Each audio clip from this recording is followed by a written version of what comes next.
Assalamualaikum anak soleh dan solehannya Miss. Hari ini kita belajar matematika dengan materi yaitu jenis-jenis data dan pengumpulan data. Anandaku disimak ya penjelasan berikut dari Miss.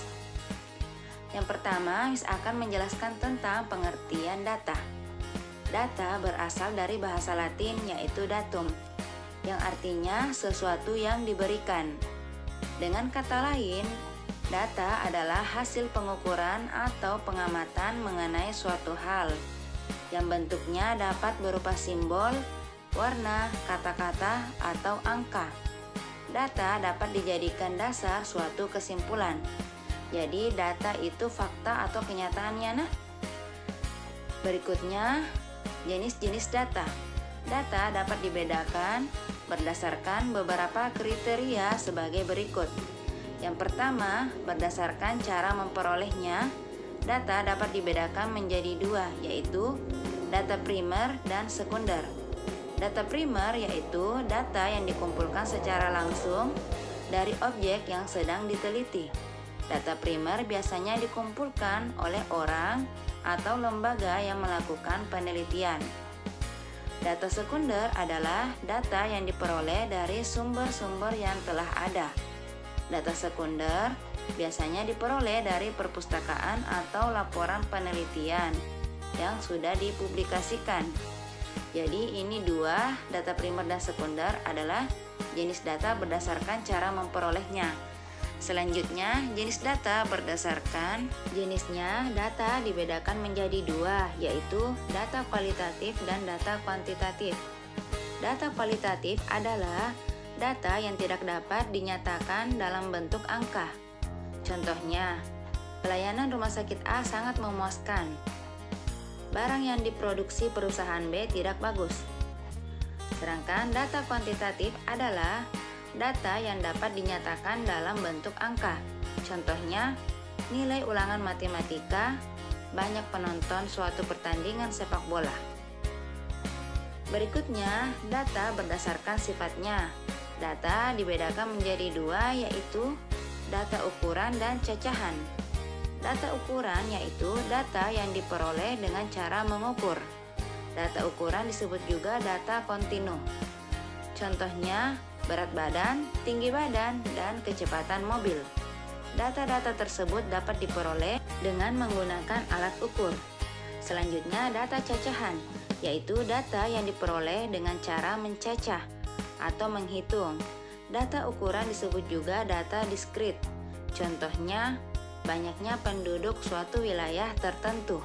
Nah, itulah jenis-jenis data yang telah dibagi berdasarkan beberapa kriteria tertentu. Nah, selanjutnya Miss akan menjelaskan tentang pengumpulan data.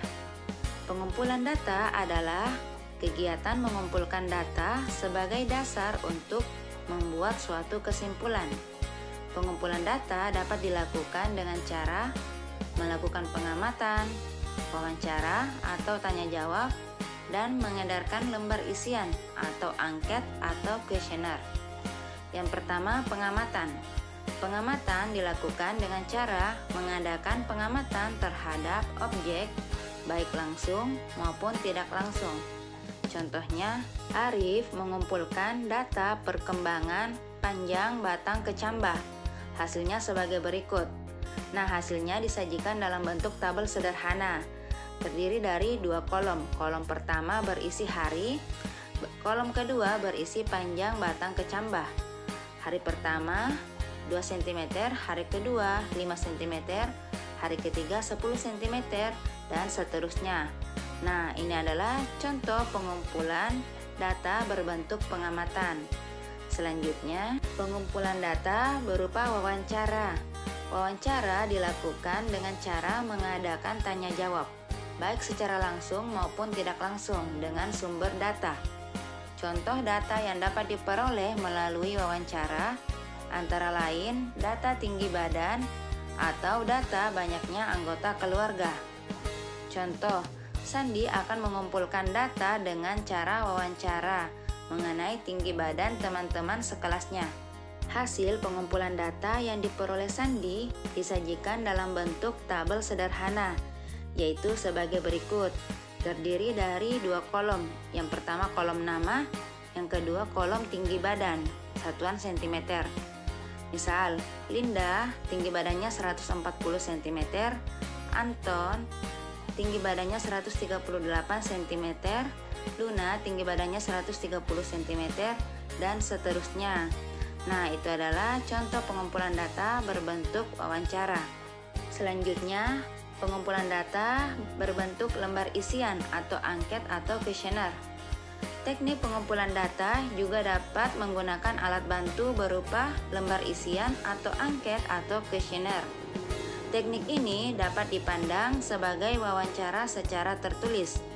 Dalam hal ini, sumber data diminta mengisi lembar isian. Ini adalah contoh kuesioner yang bisa dibagikan kepada orang yang ingin dimintai datanya. Contoh angket atau kuesioner berikut adalah memilih olahraga paling disukai atau makanan yang paling disukai. Nah, setelah Anandaku memperhatikan penjelasan dari Miss tadi tentang data, jenis data, beserta pengumpulan data, silakan Anandaku kerjakan soal-soal berikut. Ada 5 nomor soal, ditulis soalnya beserta jawabannya lengkap. Miss tunggu tugasnya ya nak. Sekian dan terima kasih.